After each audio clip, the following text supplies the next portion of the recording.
Hey there, how's it going? This is Ash, and I'm about to set up a Facebook pixel and also try and tell you how to upload it onto your website. Now, Facebook pixel happens to be a critical part for your Facebook advertising, but it also happens to be misunderstood in the sense that a lot of people cannot figure out how to set up and use that pixel the right way.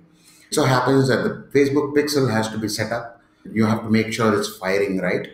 That's when you'll be able to track traffic and conversions for your Facebook campaigns. So, having said that, let's move right in and I'll try and show you how to set up a Facebook pixel. So, here you go. When you log into your Facebook Business Manager, you'll be able to get your account, and then if you click on the top left corner, you'll find a drop down menu where you will find what is called as pixels. If you click on that, this is the page you will end up on. If you click on create a pixel, you'll be able to see that you can actually give a name for your Facebook pixel. And if you click on next, you're all set to go.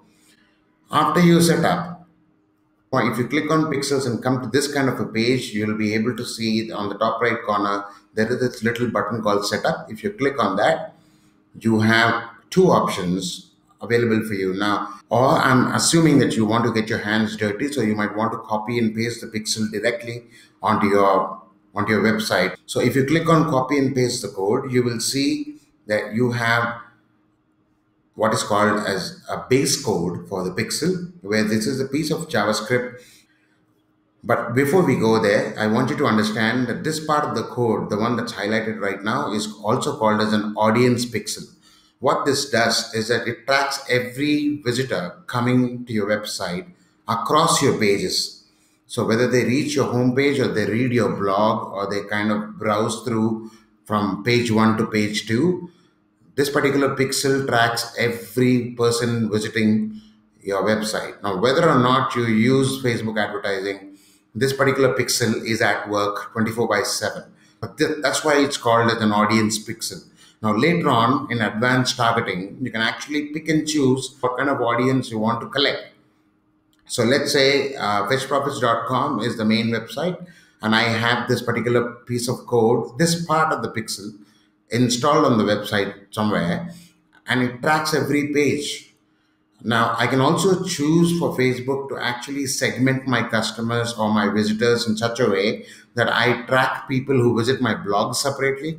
I track people who visit my contact page separately. I track people who visit my web store separately. Now, I could do that later on, but this is the base code that is required to actually track every visitor to your website. So this code is the important one, and this code happens to go on every single page of your website. So how do you set this up? We'll come to that point a little while later. Now, this part of the code is the audience pixel. You can choose to use or not to use the advanced matching. It doesn't hurt to use it.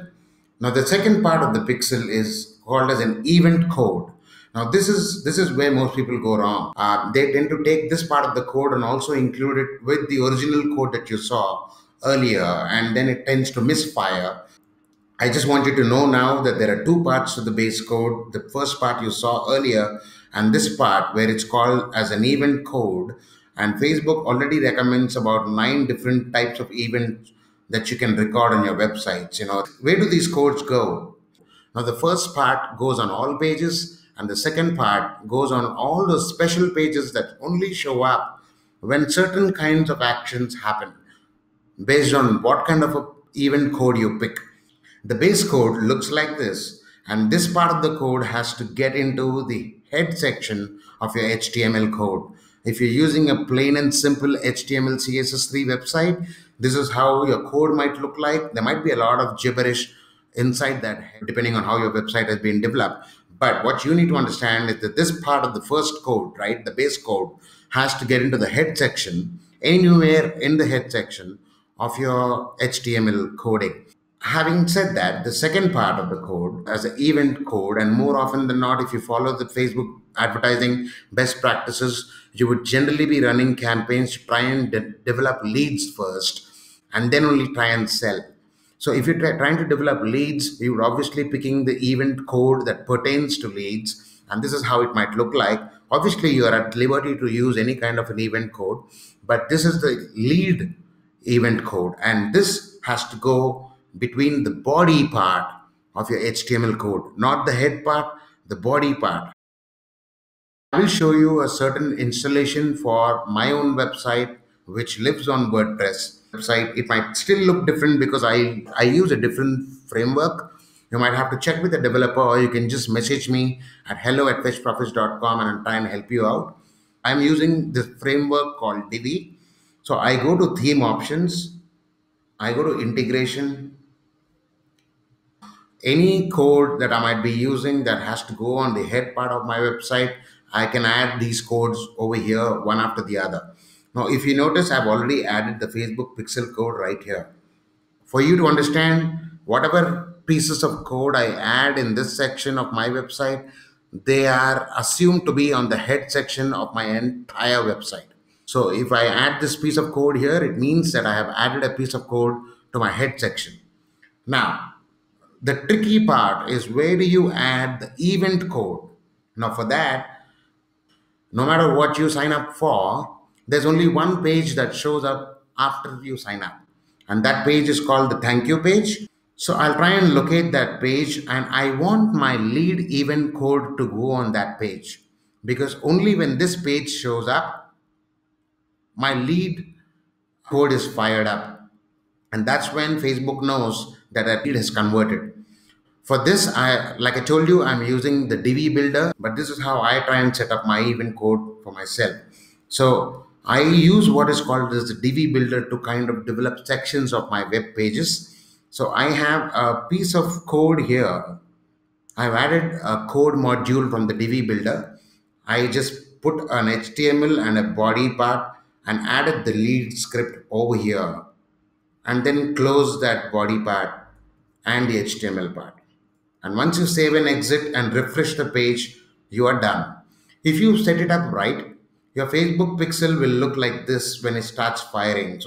So when you set it up right, this is how it will begin to show us. But you're not exactly sure if your event pixel is firing, or if your audience pixel is firing, or if both of them are firing. And for that reason, there is a small Chrome extension called Facebook Pixel Helper. If you install this Chrome extension, it will sit on your top right corner. Now, how do you check if your pixel is working? Now go and visit our website, and then you will notice that the top right corner will fire up. And if you click on it, you will be able to see that the Facebook pixel is firing. What you should be able to notice is that there should be what is called as the page view, which is the default audience tracking pixel code, and this new thing that Facebook added called microdata. At the minimum, these two should be firing on every single page of your website if you've installed the pixel right. Now, how do you check for the fact that my leads are firing? Page called thank you page. Now remember that the thank you page is not visible for people who just come and casually visit my website. It's only available and it shows up and it fires when people sign up for something. Like, for example, if people sign up for this particular offer here and they click on give it to me now, that's when that thank you page shows up. So I know that I've made a conversion when some people sign up here. And go to fetchprofits.com/thank you. You will now notice that the pixel helper fires again. There is still the page view that you noticed the first time it fired on every other page. There is microdata, but there is also lead. Now you can assign a value to that lead in that particular piece of code that you have uploaded on your website, but the default value is usually $10. On this page, this particular pixel fires. And when this happens, you know that you've set up your pixel right. Now that's all there is to this video. More to come in the next. Thank you.